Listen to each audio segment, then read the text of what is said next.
ओम श्री परमात्मने नमः। श्रीमद्भगवद्गीता अथ पंचदशोऽध्यायः। इस 15वें अध्याय का नाम है पुरुषोत्तम योग। श्री भगवान बोले, ऊपर की ओर मूल वाले तथा नीचे की ओर शाखा वाले जिस संसार रूप अश्वत्थ वृक्ष को अव्यय कहते हैं और वेद जिसके पत्ते हैं, उस संसार वृक्ष को जो जानता है वह संपूर्ण वेदों को जानने वाला है। इसकी व्याख्या। परिवर्तनशील होने पर भी संसार को अव्यय कहने का तात्पर्य है कि संसार में निरंतर परिवर्तन होने पर भी कुछ व्यय नहीं होता, अर्थात अंत नहीं होता। जैसे समुद्र के ऊपर कितनी लहरें उठती दिखती है, ज्वार भाटा आता है पर उसका जल उतना ही रहता है, घटता बढ़ता नहीं। ऐसे ही निरंतर परिवर्तन दिखने पर भी संसार अव्यय ही रहता है। परिवर्तनशील संसार भी परमात्मा की शक्ति अपरा प्रकृति का कार्य होने से परमात्मा का ही स्वरूप है। परिवर्तन रूप अपरा प्रकृति भी परमात्मा का स्वरूप है। यह संसार उस परमात्मा की ही लहरें है। जैसे ऊपर से लहरें दिखने पर भी समुद्र के भीतर कोई लहर नहीं है, भीतर से समुद्र सम शांत है, ऐसे ही ऊपर से संसार परिवर्तनशील दिखते हुए भी भीतर से एक सम शांत परमात्मा तत्व है। तात्पर्य यह हुआ कि संसार संसार रूप से अव्यय नहीं है, प्रत्युत भगवत रूप से अव्यय है। दूसरे श्लोक में भगवान कहते हैं, उस संसार वृक्ष की गुणों सत्व, रज और तम के द्वारा बड़ी हुई तथा विषय रूपी कोपलों वाली शाखाएं नीचे, मध्य में और ऊपर सब जगह फैली हुई है। मनुष्य लोक में कर्मों के अनुसार बांधने वाले मूल भी नीचे और ऊपर सभी लोक में व्याप्त हो रहे हैं। इसकी व्याख्या। प्रथम श्लोक में आए ऊर्ध्व मूलम पद का तात्पर्य है परमात्मा, जो संसार के रचयिता तथा उसके मूल आधार है, और यहाँ मूलानी पद का तात्पर्य है तादात्म्य, ममता और कामना रूप मूल, जो संसार में मनुष्य को बांधते हैं। साधक को इन मूलों का तो छेदन करना है और ऊर्ध्व मूल परमात्मा का आश्रय लेना है। इस संसार वृक्ष का जैसे रूप देखने में आता है वैसा यहाँ विचार करने पर मिलता नहीं, क्योंकि इसका न तो आदि है, न अंत है और न स्थिति ही है। इसलिए इस दृढ़ मूल वाले संसार रूप अश्वत्थ वृक्ष को दृढ़ असंगता रूप शस्त्र के द्वारा काटना है। इसकी व्याख्या। भगवान आदि में है, अंत में है और मध्य में भी है, परंतु संसार न आदि में है, न अंत में है और न मध्य में ही है, अर्थात संसार की सत्ता ही नहीं है। एक भगवान के सिवा कुछ भी नहीं है। इस श्लोक में आए छित्वा पद का तात्पर्य काटना अथवा नाश करना नहीं है, प्रत्युत संबंध विच्छेद करना है। कारण कि यह संसार वृक्ष भगवान की अपरा प्रकृति होने से अव्ययी है। संसार राग के कारण ही दिखता है। जिस वस्तु में राग होता है उसी वस्तु की स्वतंत्र सत्ता और महत्ता दिखती है। यदि राग न रहे तो नेत्रों से संसार की सत्ता दिखते हुए भी महत्ता नहीं रहती। अतः असंग शस्त्रेण दृढ़ेन छित्वा पद का तात्पर्य है कि संसार के राग को सर्वथा मिटा देना, अर्थात अपने अंतःकरण में एक परमात्मा के सिवाय अन्य किसी से संबंध न मानना। सृष्टि मात्र की किसी भी वस्तु को अपनी और अपने लिए न मानना। वास्तव में संसार की सत्ता बंधन कारक नहीं है, प्रत्युत उससे राग पूर्वक माना हुआ संबंध ही बंधन कारक है। सत्ता बाधक नहीं है, महत्ता बाधक है। हम जिस वस्तु को महत्ता देते हैं वही बांधने वाली हो जाती है। महत्ता हमारी दी हुई है, उसमें है नहीं। संसार से संबंध विच्छेद करने पर संसार का संसार रूप से अभाव हो जाता है और वह भगवत रूप से दिखने लगता है, अर्थात वासुदेवः सर्वम्। उसके बाद उस परम पद परमात्मा की खोज करनी चाहिए, जिसको प्राप्त हुए मनुष्य फिर लौटकर संसार में नहीं आते और जिससे अनादिकाल से चली आने वाली यह सृष्टि विस्तार को प्राप्त हुई है। उस आदि पुरुष परमात्मा का ही मैं शरण हूँ। इसकी व्याख्या। संसार नित्य निवृत्त है, इसलिए उसका त्याग होता है, और परमात्मा नित्य प्राप्त है, इसलिए उनकी खोज होती है। निर्माण और खोज दोनों में बहुत अंतर है। निर्माण उस वस्तु का होता है जिसका पहले से अभाव है, और खोज उस वस्तु की होती है जो पहले से ही विद्यमान है। परमात्मा नित्य प्राप्त और स्वतः सिद्ध है। इसलिए उनकी खोज होती है, निर्माण नहीं होता। जब साधक परमात्मा की सत्ता को स्वीकार करता है तब खोज होती है। खोज करने के दो प्रकार हैं। एक तो कंठी कहीं रखकर भूल जाए तो हम जगह जगह उसकी खोज करते हैं, और दूसरा कंठी गले में ही हो पर न दिखने से यह वहम हो जाए कि कंठी खो गई तो हम उसकी खोज करते हैं। परमात्मा गले में पड़ी कंठी की खोज के समान है। तात्पर्य है कि वास्तव में परमात्मा खोए नहीं है, पर संसार की ओर दृष्टि रहने से हमारी दृष्टि परमात्मा की ओर नहीं जाती। उधर दृष्टि न जाना ही उसका खोना है। परमात्मा कभी अप्राप्त हुए ही नहीं, अप्राप्त है ही नहीं और अप्राप्त हो सकते ही नहीं। उनकी अप्राप्ति नहीं हुई है, प्रत्युत विस्मृति हुई है, उनसे विमुखता हुई है, उनकी अप्राप्ति का वहम हुआ है। परमात्मा की खोज करने का उपाय है अप्राप्त संसार का त्याग करना, अर्थात उससे संबंध विच्छेद करना, उसे अस्वीकार करना। अतः संसार के त्याग में ही परमात्मा की खोज निहित है। संसार से संबंध विच्छेद होने पर साधक मुक्त हो जाता है। मुक्त होने पर संसार की कामना तो मिट जाती है, पर प्रेम की भूख नहीं मिटती। ब्रह्म सूत्र में आया है, उस प्रेम स्वरूप भगवान को मुक्त पुरुष के लिए भी प्राप्तव्य बताया गया है। तात्पर्य है कि स्वरूप जिसका अंश है, उस अंशी के प्रेम की प्राप्ति में ही मानव जीवन की पूर्णता है। अंश स्वरूप में अखंड आनंद है और अंशी में अनंत आनंद है, जो मुक्ति में नहीं अटकता, उसमें संतोष नहीं करता, उसे प्रतिक्षण वर्धमान प्रेम की प्राप्ति होती है। इसीलिए प्रस्तुत श्लोक में संसार से संबंध विच्छेद करने अर्थात मुक्त होने के बाद परमात्मा की खोज करके उनकी शरण ग्रहण करने की बात कही गई है। जो अपनी दृष्टि से मान और मोह से रहित हो गए हैं, जिन्होंने आसक्ति से होने वाले दोषों को जीत लिया है, जो नित्य निरंतर परमात्मा में ही लगे हुए हैं, जो संपूर्ण कामनाओं से रहित हो गए हैं, जो सुख दुख नाम वाले द्वंद्वों से मुक्त हो गए हैं, ऐसे ऊंची स्थिति वाले मोह रहित साधक भक्त उस अविनाशी परम पद परमात्मा को प्राप्त होते हैं। इसकी व्याख्या, जिस परमात्मा को इसी अध्याय के प्रथम श्लोक में ऊर्ध्व मूलम पद से कहा गया तथा जिस परम पद रूपी परमात्मा की खोज करने के लिए चौथे श्लोक में प्रेरणा की गई है और आगे छठे श्लोक में जिसकी महिमा का वर्णन किया गया है, उसी परमात्मा स्वरूप परम पद को यहाँ अव्ययम पदम कहा गया है। जो ऊंची स्थिति के साधक भक्त मान मोह ममता आदि दोषों से सर्वथा रहित हो जाते हैं, वे उस अविनाशी परम पद को अवश्य प्राप्त होते हैं, जिसे प्राप्त होने पर जीव लौट कर इस नाशवान संसार में नहीं आता। आगे भगवान कहते हैं, उस परम पद को न सूर्य न चंद्र और न अग्नि ही प्रकाशित कर सकती है, और जिसको प्राप्त होकर जीव लौटकर संसार में नहीं आते, वही मेरा परम धाम है। इसकी व्याख्या, यह छठा श्लोक पांचवें और सातवें श्लोक को जोड़ने वाला है।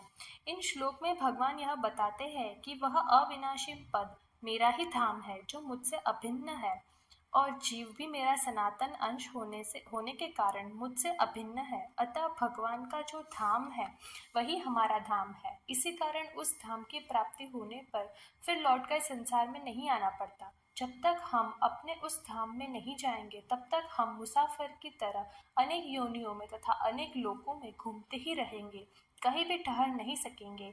यदि हम ऊंचे से ऊंचे ब्रह्मलोक में भी चले जाए तो वहां से भी लौटकर आना पड़ेगा, कारण कि यह संपूर्ण संसार परदेश है, स्वदेश नहीं। यह पराया घर है, अपना घर नहीं। विभिन्न योनियों और लोकों में हमारा भटकना तभी बंद होगा जब हम अपने असली घर में पहुंच जाएंगे। परम पद को न तो आदि भौतिक प्रकाश यानी कि सूर्य चंद्र आदि प्रकाशित कर सकता है, न आदि दैविक प्रकाश यानी नेत्र मन बुद्धि वाणी ही प्रकाशित कर सकता है, कारण कि यह स्वयं प्रकाश है। इसमें प्रकाश्य प्रकाश का भेद नहीं है। इस संसार में जीव बना हुआ आत्मा स्वयं मेरा ही सनातन अंश है, परंतु वह प्रकृति में स्थित मन और पांचों इंद्रियों को आकर्षित करता है, अर्थात अपना मान लेता है। इसकी व्याख्या, प्रत्युत श्लोक में ममैवांशः पद में एव कहने का तात्पर्य है कि जीव केवल भगवान का ही अंश है, इसमें प्रकृति का अंश किंचित मात्र भी नहीं है। जैसे शरीर में माता और पिता दोनों के अंश का मिश्रण होता है, ऐसे जीव जीव में भगवान और प्रकृति के अंश का मिश्रण नहीं है, प्रत्युत यह केवल भगवान का ही अंश है। अतः इसका संबंध केवल भगवान के साथ है, प्रकृति के साथ नहीं। प्रकृति के साथ संबंध तो यह खुद जोड़ता है।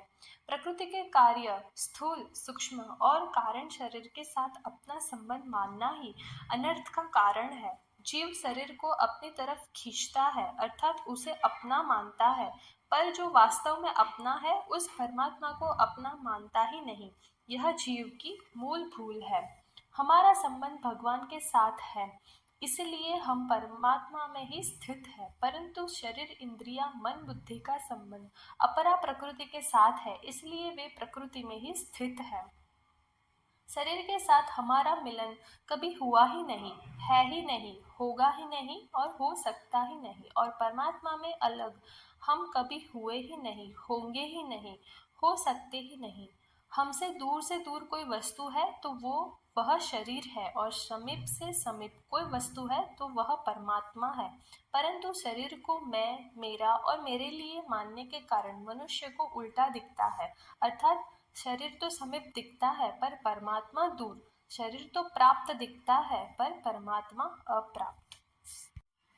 जैसे वायु गंध के स्थान से गंध को ग्रहण करके ले जाती है, ऐसे ही शरीर आदि का स्वामी बना हुआ जीवात्मा भी जिस शरीर को छोड़ता है, वहां से इन मन सहित इंद्रियों को ग्रहण करके फिर जिस शरीर को प्राप्त होता है उसमें चला जाता है। इसकी व्याख्या, वास्तव में शुद्ध चेतन आत्मा का किसी शरीर को प्राप्त करना और उसका त्याग करके दूसरे शरीर में जाना हो नहीं सकता, क्योंकि आत्मा अचल और समान रूप से सर्वत्र व्याप्त है। शरीरों का ग्रहण और त्याग परिच्छिन्न तत्व के द्वारा ही होना संभव है, जबकि आत्मा कभी किसी भी देश कालादि में परिच्छिन्न नहीं हो सकती। परंतु जब यह आत्मा प्रकृति के कार्य शरीर से तादात्म्य कर लेती है, अर्थात शरीर को मैं और मेरा मान लेती है, तब सूक्ष्म शरीर के आने जाने को उसका आना जाना कहा जाता है। वायु का दृष्टांत देने का तात्पर्य है कि जीव वायु की तरह निर्लिप्त रहता है। शरीर से लिप्त होने पर भी वास्तव में इसकी निर्लिप्तता जो कि त्यों रहती है। यह जीवात्मा मन का आश्रय लेकर ही श्रोत्र और नेत्र तथा त्वचा, रसना और घ्राण, इन पांचों इंद्रियों के द्वारा विषयों का सेवन करता है। इसकी व्याख्या, जैसे कोई व्यापारी किसी कारणवश एक जगह से दुकान उठाकर दूसरी जगह लगता है, ऐसे ही जीवात्मा एक शरीर को छोड़कर दूसरे शरीर में जाता है, और जैसे पहले शरीर में विषयों का राग पूर्वक सेवन करता था, ऐसे ही दूसरे शरीर में जाने पर वही स्वभाव होने से विषयों का सेवन करने लगता है। इस प्रकार जीवात्मा बार बार विषयों में आसक्ति के कारण उच्च नीच योनियों में भटकता रहता है, कारण कि विषयों का सेवन करने से स्वयं की गौणता और शरीर संसार की मुख्यता हो जाती है, इसलिए स्वयं भी जगत रूप हो जाता है। शरीर को छोड़कर जाते हुए या दूसरे शरीर में स्थित हुए अथवा विषयों को भोगते हुए भी गुणों से युक्त जीवात्मा के स्वरूप को मूढ़ मनुष्य नहीं जानते, ज्ञान रूपी नेत्रों वाले ज्ञानी मनुष्य ही जानते हैं। इसकी व्याख्या, शरीर को छोड़कर जाना, दूसरे शरीर में स्थित होना और विषयों को भोगना, तीनों क्रियाएं अलग अलग हैं, पर इनमें रहने वाला जीवात्मा एक ही है।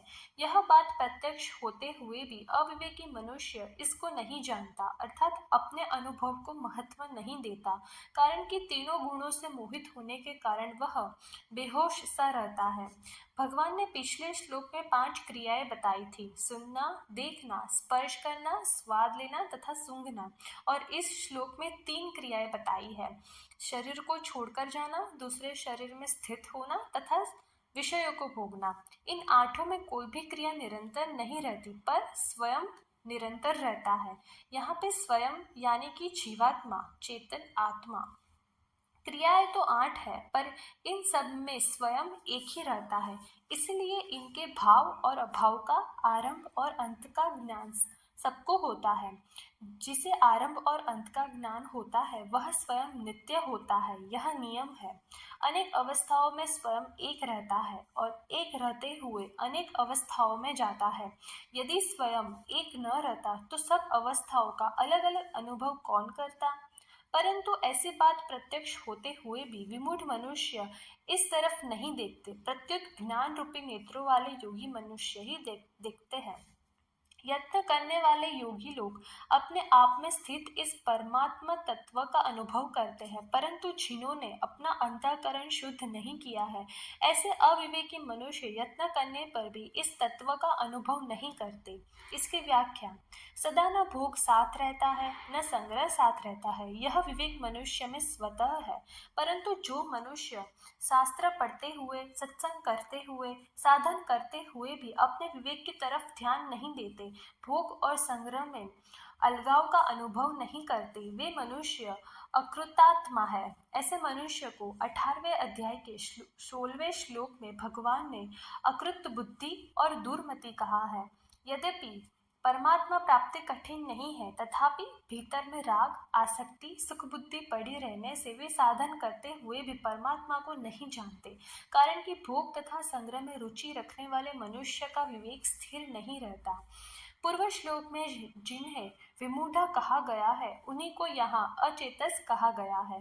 गुणों से मोहित होने के कारण वे न तो विषयों के विभागों को जानते हैं, न स्वयं के विभाग को ही जानते हैं, अर्थात भोगों का संयोग वियोग अलग है और स्वयं अलग है, यह नहीं जानते। 7वें से 11वें श्लोक तक के इस प्रकरण में भगवान यह बताना चाहते हैं कि मेरा अंश जीवात्मा सर्वथा अलग है, और जिस सामग्री अर्थात शरीर आदि पदार्थ और क्रिया को वह भूल से अपनी मानता है, वह सर्वथा अलग है। सूर्य और अमावस्या की रात्रि की तरह दोनों का विभाग ही अलग अलग है, उनका परस्पर संयोग होना संभव ही नहीं है। जो उपयुक्त जड़ और चेतन दोनों के विभागों को सर्वथा अलग अलग देखता है, वही ज्ञानी और योगी है, परंतु जो दोनों को मिला हुआ देखता है, वह अज्ञानी और भोगी है। आगे श्री कृष्ण कहते हैं, सूर्य को प्राप्त हुआ जो तेज संपूर्ण जगत को प्रकाशित करता है, और जो तेज चंद्रमा में है तथा जो तेज अग्नि में है, उस तेज को मेरा ही मान। इसकी व्याख्या: प्रभाव और महत्व के तरफ आकर्षित होना जीव का स्वभाव है। प्राकृत पदार्थों के संबंध से जीव प्राकृत पदार्थों के प्रभाव और महत्व से प्रभावित हो जाता है, अतः जीव पर पड़े प्राकृत पदार्थों के प्रभाव और महत्व को हटाने के लिए भगवान यह रहस्य प्रकट करते हैं कि उन पदार्थों में जो प्रभाव और महत्व देखने में आता है, वह मूल में मेरा ही है, उनका नहीं। सर्वोपरि प्रभावशाली तथा महत्वशाली मैं ही हूँ, मेरा ही प्रकाश से सब प्रकाशित हो रहे हैं। आगे श्री कृष्ण कहते हैं, मैं ही पृथ्वी में प्रविष्ट होकर अपनी शक्ति से समस्त प्राणियों को धारण करता हूँ, और मैं ही रस स्वरूप चंद्रमा होकर समस्त औषधियों को पुष्ट करता हूँ। इसकी व्याख्या: पृथ्वी, चंद्रमा आदि सब भगवान की अपरा प्रकृति है, अतः इसके उत्पादक, धारक, पालक, संरक्षक, प्रकाशक आदि सब कुछ भगवान ही है। भगवान की ही शक्ति होने से अपरा प्रकृति भगवान से अभिन्न है। प्राणियों के शरीर में रहने वाला मैं प्राण अपान से युक्त जठराग्नि होकर 4 प्रकार के अन्न को पचाता हूँ। इसकी व्याख्या: पृथ्वी में प्रविष्ट होकर संपूर्ण प्राणियों को धारण करना, चंद्रमा होकर संपूर्ण वनस्पतियों का पोषण करना, फिर उनको खाने वाले प्राणियों के भीतर जठराग्नि होकर खाए हुए अन्न को पचाना आदि संपूर्ण कार्य भगवान की ही शक्ति से होते हैं, परंतु मनुष्य उन कार्यों को अपने द्वारा किया जाने वाला मानकर व्यर्थ में ही अभिमान कर लेता है। जैसे बैलगाड़ी के नीचे छाया में चलने वाला कुत्ता समझता है कि बैलगाड़ी मैं ही चलाता हूँ। मैं ही संपूर्ण प्राणियों के हृदय में स्थित हूँ तथा मुझसे ही स्मृति, ज्ञान और अपोहन अर्थात संशय आदि दोषों का नाश होता है। संपूर्ण वेदों के द्वारा मैं ही जानने योग्य हूँ। वेदों के तत्व का निर्णय करने वाला और वेदों को जानने वाला भी मैं ही हूँ। इसकी व्याख्या: पिछले 3 श्लोक में भगवान ने प्रभाव और क्रिया रूप से अपनी विभूतियों का वर्णन किया। अब प्रस्तुत श्लोक में स्वयं अपना वर्णन करते हैं। तात्पर्य है कि इस श्लोक में स्वयं भगवान का वर्णन है। आदित्यगत, चंद्रगत, अग्निगत अथवा वैश्वानरगत भगवान का वर्णन नहीं, मूल में एक ही तत्व है, केवल वर्णन में भिन्नता है। पहले ममैवांशो जीवलोके पदों से यह सिद्ध हुआ कि भगवान अपने हैं और यहाँ सर्वस्य चाहम हृदय सन्निविष्टः पद से यह सिद्ध होता है कि भगवान अपने में है। भगवान को अपना स्वीकार करने से उनमें स्वाभाविक प्रेम होगा और अपने में स्वीकार करने से उन्हें पाने के लिए दूसरी जगह जाने की जरूरत नहीं रहेगी। सबके हृदय में रहने के कारण भगवान प्राणी मात्र को नित्य प्राप्त है। अतः किसी भी साधक को भगवान की प्राप्ति से निराश नहीं होना चाहिए। भगवान कहते हैं कि वेद अनेक है पर उन सब में जानने योग्य एक मैं ही हूँ और उन सबको जानने वाला भी मैं ही हूँ। तात्पर्य है कि सब कुछ मैं ही हूँ अर्थात वासुदेवः सर्वम। इस संसार में क्षर अर्थात नाशवान और अक्षर अर्थात अविनाशी ये दो प्रकार के ही पुरुष है। संपूर्ण प्राणियों के शरीर क्षर अर्थात नाशवान और जीवात्मा अक्षर यानी कि जीवात्मा अविनाशी कहा जाता है। इसकी व्याख्या पहले 6ठे श्लोक में और फिर 12वें से 15वें श्लोक तक भगवान ने अलौकिक तत्व का वर्णन किया कि स्वतंत्र सत्ता अलौकिक की ही है, लौकिक की नहीं। लौकिक की सत्ता अलौकिक से ही है, अलौकिक से ही लौकिक प्रकाशित होता है। लौकिक में जो प्रभाव देखने में आता है वह सब अलौकिक का ही है। अब 16वें श्लोक में भगवान लोके पद से लौकिक तत्व का वर्णन करते हैं। क्षर तथा अक्षर दोनों लौकिक है और भगवान इन दोनों से विलक्षण है। कर्मयोग और ज्ञान योग ये दो योग मार्ग भी लौकिक है। क्षर को लेकर कर्मयोग और अक्षर को लेकर ज्ञान योग चलता है, परंतु भक्ति योग अलौकिक है जो भगवान को लेकर चलता है। 7वें अध्याय में वर्णित अपरा प्रकृति को यहाँ क्षर नाम से और परा प्रकृति को यहाँ अक्षर नाम से कहा गया है। उत्तम पुरुष तो अन्य अर्थात विलक्षण ही है। जो परमात्मा इस नाम से कहा गया है वही अविनाशी ईश्वर तीनों लोकों में प्रविष्ट होकर सबका भरण पोषण करता है। इसकी व्याख्या पुरुषोत्तम को अन्य कहने का तात्पर्य है कि क्षर और अक्षर तो लौकिक है पर पुरुषोत्तम दोनों से विलक्षण अर्थात अलौकिक है। अतः परमात्मा विचार के विषय नहीं है, प्रत्युत श्रद्धा विश्वास के विषय है। परमात्मा के होने में भक्त संत महात्मा वेद और शास्त्र ही प्रमाण है। अन्य का स्पष्टीकरण भगवान ने अगले श्लोक में किया है। भगवान मात्र प्राणियों का पालन पोषण करते हैं। पालन पोषण करने में भगवान किसी के साथ कोई पक्षपात नहीं करते। वे भक्त अभक्त पापी पुण्यात्मा आस्तिक नास्तिक आदि सबका समान रूप से पालन पोषण करते हैं। प्रत्यक्ष देखने में भी आता है कि भगवान द्वारा रचित सृष्टि में सूर्य सबको समान रूप से प्रकाश देता है, पृथ्वी सबको समान रूप से धारण करती है, वायु श्वास लेने के लिए सबको समान रूप से प्राप्त होती है, अन्न जल सबको समान रूप से तृप्त करते हैं इत्यादि। जब भगवान के द्वारा रचित सृष्टि भी इतनी निष्पक्ष उदार है तो फिर भगवान स्वयं कितने निष्पक्ष उदार होंगे। आधुनिक वेदांतियों ने ईश्वर को कल्पित बताकर साधक जगत की बहुत बड़ी हानि की है। उन्हें इस बात का भय है कि ईश्वर को मानने से अपने द्वैत सिद्धांत में कमी आ जाएगी, परंतु ईश्वर किसकी कल्पना है इसका उत्तर उनके पास नहीं है। वास्तव में सत्ता एक ही है पर अपने राग के कारण दूसरी सत्ता दिखती है। दूसरी सत्ता का तात्पर्य संसार से है, ईश्वर से नहीं, क्योंकि संसार पर है, ईश्वर स्व है। अपना राग मिटाए बिना दूसरी सत्ता नहीं मिटेगी। राग तो अपना है पर मान लिया ईश्वर को कल्पित। अतः ईश्वर को कल्पित न मानकर अपना राग मिटाना चाहिए। ईश्वर कल्पित नहीं है, प्रत्युत अलौकिक है। वह माया रूपी धेनु का बछड़ा नहीं है, प्रत्युत शांत है। उपनिषद में भी आया है, माया तो प्रकृति को समझना चाहिए और मायापति महेश्वर को समझना चाहिए। आज तक जिस ईश्वर ने असंख्य भक्त हो चुके हैं वह कल्पित कैसे हो सकता है। आगे कृष्ण जी कहते हैं, कारण कि मैं क्षर से अतीत हूँ और अक्षर से भी उत्तम हूँ, इसलिए लोक में और वेद में पुरुषोत्तम नाम से प्रसिद्ध हूँ। इसकी व्याख्या क्षर और अक्षर की स्वतंत्र सत्ता नहीं है पर परमात्मा की स्वतंत्र सत्ता है। क्षर और अक्षर दोनों परमात्मा में ही रहते हैं, परंतु अक्षर अर्थात जीव क्षर के साथ संबंध जोड़कर उसके अधीन हो जाता है। परमात्मा क्षर के अधीन नहीं होते, प्रत्युत क्षर से अतीत होते हैं। इसीलिए परमात्मा अक्षर अर्थात जीव से भी उत्तम है। यदि जीव जगत के साथ संबंध न जोड़कर उसके स्वामी परमात्मा के साथ संबंध जोड़े तो वह परमात्मा से अभिन्न हो जाएगा। मुक्ति में तो अक्षर स्वरूप में स्थिति होती है, पर भक्ति में अक्षर से भी उत्तम पुरुषोत्तम की प्राप्ति होती है। स्वरूप अंश है, पुरुषोत्तम अंशी है। आगे कहते हैं कि हे भरतवंशी अर्जुन, इस प्रकार जो मोह रहित मनुष्य मुझे पुरुषोत्तम जानता है वह सर्वज्ञ सब प्रकार से मेरा ही भजन करता है। इसकी व्याख्या, किसी विशेष महत्वपूर्ण बात पर मन राग पूर्वक लगता है और बुद्धि श्रद्धा पूर्वक। जब मनुष्य भगवान को क्षर से अतीत जान लेता है तब उसका मन क्षर से हटकर भगवान में लग जाता है।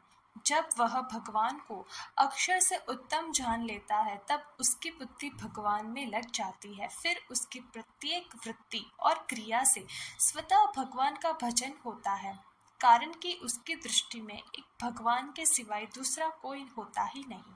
गीता में सर्ववित्ता शब्द केवल भक्त के लिए ही यहाँ आया है। भक्त समग्र को अर्थात लौकिक और अलौकिक दोनों को जानता है, इसलिए वह सर्वविद होता है। कारण कि लौकिक के अंतर्गत अलौकिक नहीं आ सकता, पर अलौकिक के अंतर्गत लौकिक भी आ जाता है। अतः निर्गुण तत्व अक्षर को जानने वाला ब्रह्मज्ञानी सर्वविद नहीं होता, प्रत्युत समग्र भगवान को जानने वाला भक्त सर्वविद होता है। आगे भगवान कहते हैं, हे निष्पाप अर्जुन, इस प्रकार यह अत्यंत गोपनीय शास्त्र मेरे द्वारा कहा गया है। हे भरतवंशी अर्जुन, इसको जानकर मनुष्य ज्ञानवान तथा कृतकृत्य हो जाता है। इसकी व्याख्या, भगवान ने इस अध्याय में अपने आप को पुरुषोत्तम रूप से अर्थात अलौकिक समग्र रूप से प्रकट किया है, इसलिए इसे गुह्यतम शास्त्र कहा गया है। पूर्व श्लोक में सर्वभाव से भगवान का भजन करने अर्थात अव्यभिचारिणी भक्ति की बात विशेष रूप से आई है। भक्ति में मनुष्य प्राप्तव्य हो जाता है, अतः पूर्व श्लोक में प्राप्तव्य होने की बात माननी चाहिए। इस श्लोक में ज्ञातव्य तथा कृतकृत्य होने की बात आई है। लौकिक क्षर और अक्षर तो प्राप्त है, अतः अलौकिक परमात्मा ही प्राप्तव्य है। इस श्लोक से यह भाव निकलता है कि भक्तों को ज्ञान योग तथा कर्मयोग दोनों का फल प्राप्त हो जाता है, अर्थात वह ज्ञातव्य और कृतकृत्य भी हो जाता है। ओम तत्सदिति श्रीमद्भगवद्गीतासु उपनिषत्सु ब्रह्मविद्यायां योगशास्त्रे श्रीकृष्णार्जुनसंवादे पुरुषोत्तमयोगो नाम पञ्चदशोऽध्यायः। ओम श्रीकृष्णार्पणमस्तु।